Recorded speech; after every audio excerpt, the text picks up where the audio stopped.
Buenos días, buen día. Voy a compartir una experiencia que forma parte del proyecto de innovación docente titulado El resumen como herramienta para la mejora de la escritura académica, coordinado por la profesora María Fernández Ferreiro, y desarrollado de manera colaborativa por un equipo de docentes de distintas áreas de conocimiento de la Universidad de Oviedo, literatura española, filología portuguesa, filología griega, historia del arte, didáctica de la lengua y la literatura e ingeniería. Mi intervención aborda la adaptación y aplicación del proyecto al contexto concreto de la asignatura, Introducción a las literaturas en lengua portuguesa, que imparto en el grado en lenguas modernas y sus literaturas. Esta asignatura tiene una función clave dentro de la formación humanística del alumnado. Ofrece un recorrido histórico crítico por la evolución de la literatura portuguesa desde la Edad Media hasta el siglo XIX, pero también introduce al estudiante en la lectura y análisis de textos literarios y críticos en lengua portuguesa. En este sentido, combina la dimensión histórica, la dimensión filológica y, por supuesto, la dimensión escritora y argumentativa, que muchas veces se asume como implícita, cuando en realidad necesita ser trabajada de forma específica. A pesar de que nuestros estudiantes universitarios están inmersos en un entorno donde el texto escrito es omnipresente, desde los apuntes hasta los trabajos, pasando por la lectura de manuales, artículos y textos primarios, la escritura académica no suele enseñarse de manera sistemática.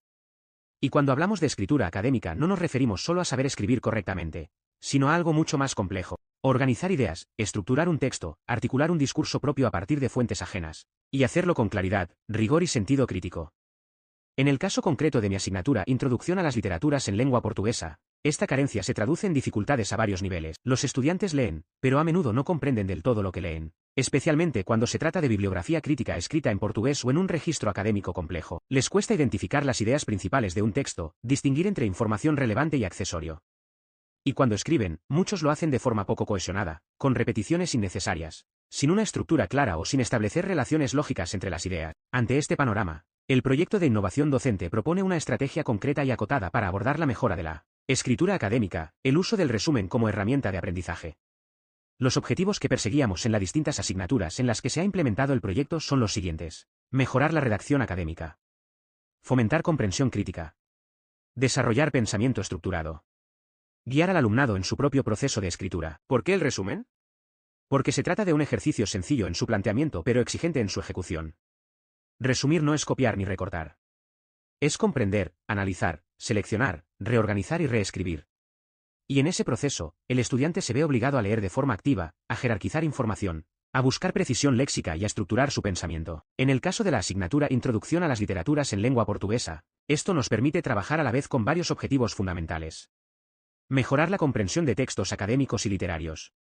Fomentar el pensamiento crítico y la capacidad de síntesis. Reforzar la expresión escrita en lengua académica. Y, muy especialmente, acompañar al alumnado en el proceso de reflexión sobre cómo se construye el conocimiento en el ámbito de los estudios literarios. Paso ahora a describir cómo se desarrolló esta experiencia en el aula. La metodología implementada consta de 3 fases. 1. Sesión inicial, contextualización y motivación. En la primera sesión, presentamos al alumnado el marco del proyecto. Explicamos que no se trata simplemente de hacer resúmenes, sino de aprender a escribir textos breves, estructurados, precisos y rigurosos a partir de una lectura crítica. Entregamos un documento guía que incluía definición del resumen académico, características formales, consejos prácticos para la redacción, errores comunes a evitar. 2 sesiones de trabajo, lectura, escritura y revisión. En las sesiones posteriores, desarrolladas a lo largo del semestre, trabajamos con textos seleccionados de historia de la literatura o crítica literaria en lengua portuguesa. El proceso era el siguiente: lectura individual del texto en clase o en casa. Subrayado y extracción de ideas clave. Redacción del resumen según los criterios establecidos. 3. Sesión de cierre, reflexión y evaluación final. En la última sesión, dedicamos tiempo a comentar los resultados, recoger impresiones y realizar una evaluación cualitativa del proceso. Muchos estudiantes reconocieron que, gracias a esta actividad, habían aprendido no solo a resumir mejor, sino a leer de forma más crítica, escribir con mayor claridad y revisar sus textos con más criterio. Los resultados del proyecto fueron muy alentadores. A nivel cualitativo, observamos una evolución clara en la calidad de los textos producidos, tanto en términos de estructura como de contenido y corrección lingüística. En particular, destacaría 3 logros. Mejora en la comprensión lectora. Los estudiantes aprendieron a enfrentarse a textos críticos complejos con una actitud más activa y analítica.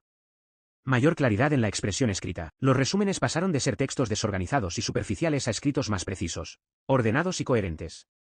Conciencia del proceso de escritura. El alumnado valoró el proceso de planificación, redacción, revisión y reescritura como parte esencial de su formación académica.